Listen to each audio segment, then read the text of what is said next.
जय हिंद। इस वीडियो में हम लोग सेल थ्योरी के बारे में जानेंगे। तो चलते हैं। जैकब स्लाइडेन जो कि एक जर्मन बोटनिस्ट थे, फर्स्ट बार उन्होंने एक आइडिया दिए, यानी कि आइडिया प्रपोज किए।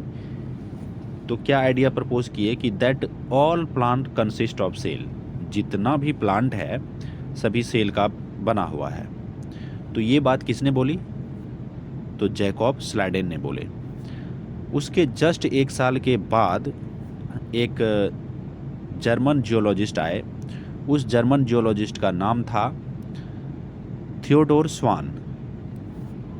उन्होंने अब क्या बोले कि all animals and plants are made up of cell, कि जितने भी एनिमल हैं इस अर्थ पे सभी किस चीज़ से बने हुए हैं? तो सेल से बने हुए हैं। और जितना भी प्लांट इस अर्थ पर है वो भी किससे बने हुए हैं? तो वो भी सेल का बना हुआ है। ये बात हमारे थियोडोर स्वान ने बोले, जो कि कौन थे? तो जर्मन जियोलॉजिस्ट थे। अब इसी के ज्वाइंट फॉर्म को क्या बोल दिया गया? सेल थ्योरी बोल दिया गया। अब है the cell theory was refined by R वर्चाव।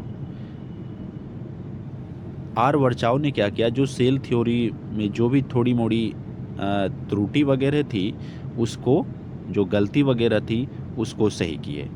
तो किसने? तो आर वर्चाव ने। अब आते हैं, देखते हैं कि सेल थ्योरी में कौन कौन से पोस्टुलेट्स हैं। तो सबसे फर्स्ट वाला पॉइंट में है all organisms are composed of cells and cells products. अब देखिए, हमारा जो बॉडी है वो सेल से मिलकर बना हुआ है। ये सेल है, ये सेल है। इस सेल से ही मिलकर हमारा बॉडी बना हुआ है।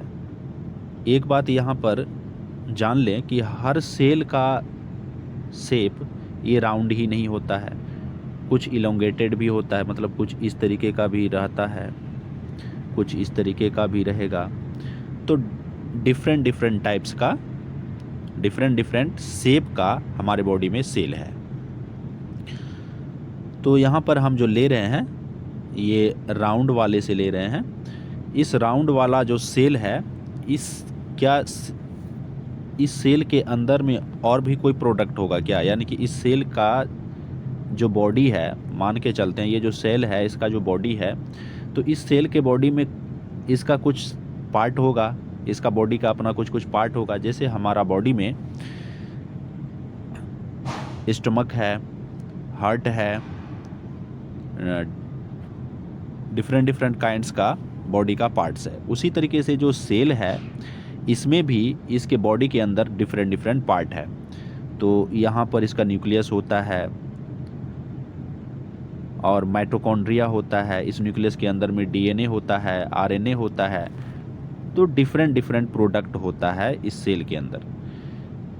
टोटल कहने का मीनिंग ये हुआ कि सेल में उसका सेल का प्रोडक्ट भी होता है। तो हमारा जो बॉडी है, जितना भी लिविंग ऑर्गेनिज्म है, सभी का बॉडी सेल से तो बना हुआ है ही, और सेल के प्रोडक्ट से भी बना हुआ है। अब एक वर्ड आता है मेटाबॉलिक रिएक्शन। ये मेटाबॉलिक रिएक्शन क्या होता है? इसको आप ऐसे डिफाइन कर सकते हैं कि the chemical process that occur within a living organism in order to maintain life. हमारे लाइफ को मेंटेन करने के लिए ये मेटाबॉलिक प्रोसेस हमारे बॉडी के अंदर में होता है। यानी कि हमारा लाइफ को चलाने के लिए ये मेटाबॉलिक प्रोसेस जरूरी है। तो यही है मेटाबॉलिक रिएक्शन। तो बोल रहा है कि जितना भी मेटाबॉलिक रिएक्शन होता है हमारे लाइफ को रन करने के लिए, वो सारा का सारा मेटाबॉलिक रिएक्शन कहाँ होता है? तो सेल में होता है। Thus cell are structural and functional unit. अब हमारा लाइफ स्पेन को चलाने के लिए, हमारा जो लाइफ हम जिंदा रहने के लिए मेटाबॉलिक रिएक्शन हमारे बॉडी के अंदर में होना ज़रूरी है। अगर मेटाबॉलिक रिएक्शन ना हो तो क्या होगा, हमारा लाइफ खतरे में पड़ जाएगा। तो यहाँ पर ये जो मेटाबॉलिक रिएक्शन हो रहा है किसके अंदर हो रहा है, तो ये हो रहा है हमारे सेल के अंदर में। यानी कि सेल के अंदर में कुछ केमिकल प्रोसेस हो रहा है, इस वजह से हम या जितने भी लिविंग ऑर्गेनिज्म हैं इस अर्थ पे सभी जिंदा हैं। अगर ये मेटाबॉलिक रिएक्शन ना हो तो सभी लिविंग ऑर्गेनिज्म मरना स्टार्ट कर देंगे। इसलिए सेल को बोला जाता है स्ट्रक्चरल एंड फंक्शनल यूनिट, यानी कि सेल के अंदर में मेटाबॉलिक फंक्शन होता है। Because of this cell are structural and fundamental unit of life. Next point पे आते हैं, all cell arises from pre existing cells. अब यहाँ पर एक वर्ड है प्री एग्जिस्टिंग सेल। अब ये प्री एग्जिस्टिंग सेल क्या होता है, जैसे इस अर्थ पे सबसे पहला सेल जब आया होगा उसी सेल से किसी बॉडी का निर्माण हुआ होगा, बॉडी का बिल्डअप हुआ होगा। तो अभी जैसे हमारा जो बॉडी डेवलप होके, मतलब वो सेल डेवलप होते होते हम लोगों का बॉडी बना है, तो क्या ये जो है ऐसे ही बन गया? नहीं, बल्कि पहले से ही सेल था, उस सेल से ही उस सेल में डेवलपमेंट हुआ, फिर हमारा बॉडी बना। तो उस सेल को ही बोलेंगे प्री एग्जिस्टिंग सेल। जैसे सपोज दैट कि एक जो चाइल्ड होता है वो चाइल्ड कैसे बनता है, तो आप अगर पढ़ेंगे तो आपको पता चलेगा कि सबसे पहले वो दो सेल मिलता है। जैसे एक स्पर्म होता है, एक होता है एग होता है। ये दोनों जब मिलता है, फ्यूज करता है, जब एग का फर्टिलाइजेशन होता है स्पर्म से, तब जाके एक चाइल्ड का एक छोटा सा जो मांस का गोला बनता है। तो इस तरह से आप देख रहे हैं कि सेल जो है,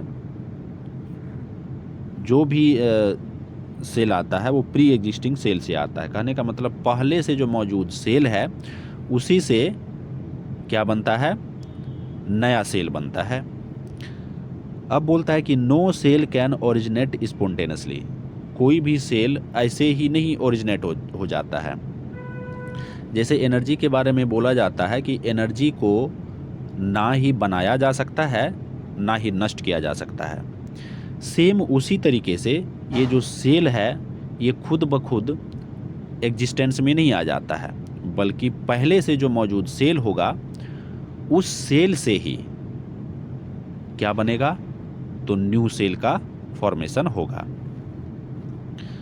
क्लियर? तो अब यहाँ पर हम देखते हैं कि all cell arises from pre existing cells, no cell can originate spontaneously. खुद ब खुद ओरिजिनेट नहीं होता है। Every organisms start its life as a single cell. जितना भी ऑर्गेनिज्म इस अर्थ पर है सभी अपना लाइफ को एक सिंगल सेल से स्टार्ट करते हैं। जैसे मैंने अभी ये चाइल्ड के बारे में बताया था कि ये जो चाइल्ड है, ये चाइल्ड का निर्माण होने से पहले, इसका बॉडी बनने से पहले ये सिंगल सेल के रूप में रहता है। अब viruses are an exceptional to the cell theory. Cell theory को की अगर हम बात करें तो उसमें एक एक्सेप्शन है वायरस। तो वायरस के बारे में मैं बता देता हूं कि वायरस ना ही लिविंग की श्रेणी में आता है, ना ही लिविंग कैटेगरी में आता है, ना ही डेड के कैटेगरी में आता है। तो ये इन दोनों के बीच की एक कड़ी है। वायरस लिविंग और नॉन लिविंग के बीच की एक कड़ी माना जाता है। जैसे देखिए, वायरस अगर एयर में है तो वो क्या होगा, मरा हुआ रहेगा, डेड रहेगा। लेकिन जैसे ही किसी भी प्रोसेस से किसी के बॉडी में एंटर किया तो ये जिंदा हो जाता है। तो देखिए आप यहाँ पर कि एक वायरस अगर एयर में है तो वो डेड है और जैसे ही वो किसी भी प्रोसेस से किसी के बॉडी के अंदर में एंटर किया